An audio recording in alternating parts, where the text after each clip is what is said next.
Hey, what is up everybody, Blades4 here, and today for you guys another video of Persona 5X. Inside today's video, guys, we're going to be talking about the what if Persona 5X is actually at the Game Awards. Now, this has been something that a lot of us have been thinking about here.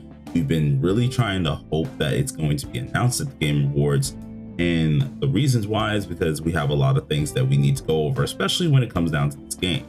So if you guys are interested in this video, of course, be sure to sit back, relax, and enjoy it. Hit that like button, hit that subscribe button. It helps me out quite a lot, especially when it comes down to us going to the new milestone, which is 3.8K. Holy God, that feels nice to say. That's the second time I've said that today, and it just makes me smile each time. But anyways, we're gonna be going to the new milestone, so we would love any help as possible. But anyways, we're gonna talk about the Game Awards. Now, the Game Awards is a huge deal where we usually normally get a ton of different announcements, whether it is like any new games here, anything like that, any actual updates on games and stuff like that. It's kind of interesting to actually see, and it usually happens every year. So for the most part, we love it. Usually it's something about like we're able to honor different games, we're able to actually check out different ones and actually see different things that are hosted for it and things like that, which is always nice. There's always big companies here, there's always big things that are going to be happening, and it's kind of nice, especially once you can see all the voting. It's pretty darn awesome, right? It's pretty much the time where you can say to a person, well, you got your game, that looks kind of cool, well, let me show you mine instead, right? Okay, one of those kind of little conventions for the most part, and I really enjoy this. I'm really excited for it. The main reason here is because we have P5X JP coming out and eventually going to be global. Now, this is a huge deal because, of course, this game has only been locked to, of course, CN, KR, and GW, but we haven't had a JP server or a global server just yet announced. We do know, of course, JP should be coming out very, very soon, but we don't really know much about global for the most part. I know JP had their closed beta test, which may be leading to the official release later down the line, but we just don't know exactly whenever the global will out, or at least the global release is going to be happening, which we're all hoping soon. We don't want global to be too far behind. We have a lot of things here, so it's kind of interesting. But on the off chance that global or JP and them are released on the Game Awards, there are going to be a few things that we can actually go ahead and prep for, and that is going to be the usage of finally seeing more things in game. Now, right now, we've only have, of course, things that we've seen like W, AR. We haven't really seen much in game for at least the global side or JP side, mainly because it's been locked down. People got to test out the Velvet trials, they got to test out some of the story, stuff like that, but they didn't really get to test out too much that we got to see. A lot of course, things of the beta test has been at least covered up, or at least not covered up, but for the most part, not shown to anyone here just yet. And we didn't really get to see exactly what was they able to, or at least what were they able to really test out. We could see a lot of things. We did see how the game looked, and of course it looked pretty darn good. I think they polished it up just a little bit more because they were on the Steam client, so it was kind of interesting to see that in play. But of course we didn't get to see really anything with the gameplay. And the reason why the gameplay is such a huge deal, and not only just of course the date of the game is a huge deal, is because we want to make sure things are exactly the same, right? With this game here, there's nothing really that they have to change with it. It's already pretty good. You just got to polish up some regular old, just I guess you could say testing kind of errors here, where we either have some glitches, and for all the people who keep saying you crash a lot, that's because of the translators, so do not put that on the game. But of course, like stuff like that, really just like graphical errors, certain times we just freeze and we just don't stay there. And even between like what's it called, transitioning through battle, we never really got to see, or at least I didn't get to see exactly how the transitions from battle to at least what's it called, the overworld really worked out. And that's a huge deal because we really want to find out how that goes, how smooth it is, because that can be a deal breaker for some people if the game is smooth enough, of course. And with that in mind, of course, that could be announced at the Game Awards. We have a lot of things that possibly could be announced at the Game Awards with it.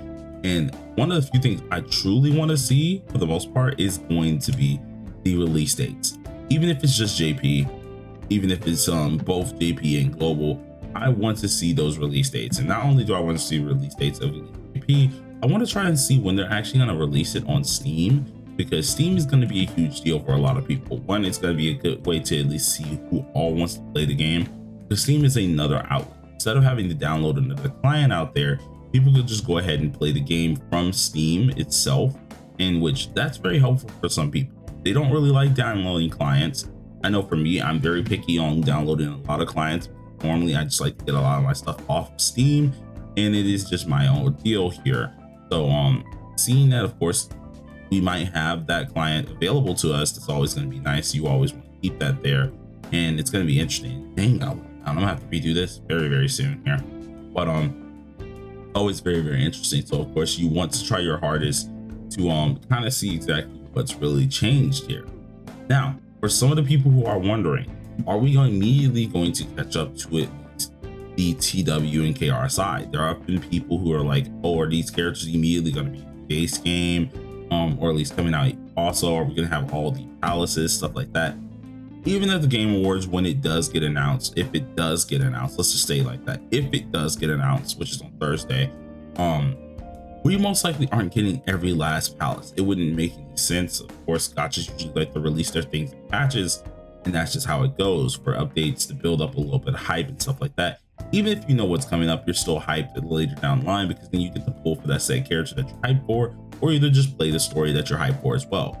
If they just decided to release everything at one time, one, you'd have a lot of stuff to go through, which could be just a huge overstimulation for you. But as well as two, we will have a lot of things that's going to take a lot of grinding. All the palaces will be out at that point in time, and you're going to be a speed running there until eventually you might get bored, or either you might feel like this is way too difficult, stuff like that, and I might spend in order to do so. Luckily, it's a free to play, which was my little testing thing here. You don't need to spend a dang cent to actually get all the way up there, which is a good thing. You just need to know what you're doing. But the only issue comes down to, why would they release every last thing at one time and then have you be bored for ages until we ourselves get an update and then they give it to you guys? The only thing that's possibly going to happen, of course, if they do announce it at this point in time, is we're going to get the first palace. We're going to get, of course, a bunch of stuff regarding that, a bunch of different rewards, probably a pre-registration type deal, a little campaign for the most part, get everybody hyped up for it. And then in game, you'll be able to do everything from the first palace, eventually leading to Palace 2, which will help us out in the actual progression of the game. We won't have any like crazy banners off rip, because all those characters are going to get added in, of course, as the updates do come along. It's going to be just the basic banners that we really had getting, like Joker, and then our few standard characters. So don't be crazy when it does come down to that here. But all in all, a lot of us are excited for at least the Game Awards. I'm really excited for the Game Awards. There's a ton of things I want to look into. And if you guys don't know when it, of course, does start here, this starts around, if I'm right, I think it was like 7. I think it was 7 o'clock. So it goes from like 7 o'clock for the most part here, and it should be lasting for quite a while today. So surely do keep that in mind. I think it was like 7 to 11 or either 7 to 10. So that is a hot minute. So there's an interesting time period of where exactly we're going to be able to really see this here. When P5X might get announced, who knows? So we're gonna have to sit down for the entire thing and actually hopefully see something about it. And that's gonna be an interesting time. But we do know, of course, a lot of folks are going to be there, especially Atlas and Sega. So surely do look at that. But until next time, everybody, if you guys are excited, be sure to let me know down below in the actual comment section. And peace out.